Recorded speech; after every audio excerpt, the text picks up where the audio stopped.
Boris Johnson should pursue China for a C.O.R.O.NA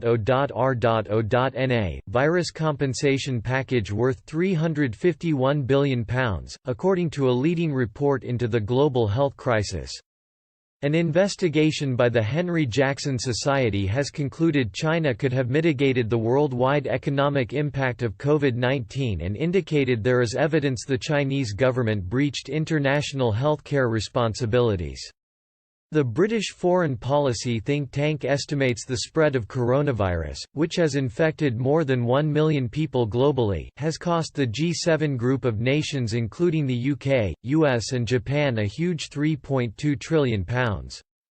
The report, which is published tomorrow and has been seen by the Mail on Sunday, outlined a number of possible legal avenues including going to the UN United Nations and the study titled Coronavirus Compensation, Assessing China's Potential Culpability and Avenues of Legal Response said, the CCP Chinese Communist Party sought to conceal bad news at the top, and to conceal bad news from the outside world.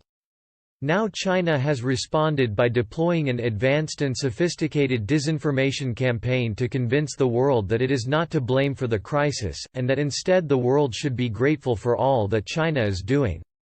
The truth is that China is responsible for COVID-19, and if legal claims were brought against Beijing they could amount to trillions of pounds. Following the report, which will be published in its entirety on Monday, up to 15 Conservative MPs are understood to have signed a letter calling for the government to rethink it. The letter said, legally binding international healthcare regulations require states to provide full information on all potential pandemics. It appears likely that in its early response to the outbreak, they uphold its obligations. This omission allowed the disease to spread throughout the world with extraordinarily serious consequences in terms of global health and the economy.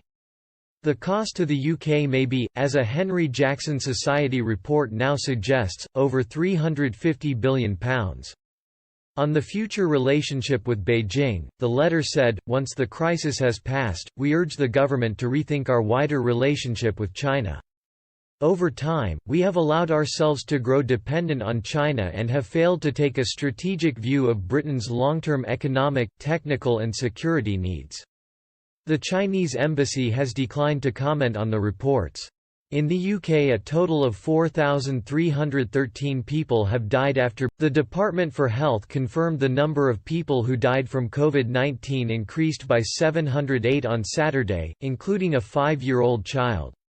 Neil Ferguson, a professor at Imperial College in London, who helped to shape coronavirus policy following a damning report into the government's initial strategy, has said the number of deaths could rise above 20,000. Professor Ferguson told the BBC, "We had an exponentially growing curve of infections which we interrupted at a certain time.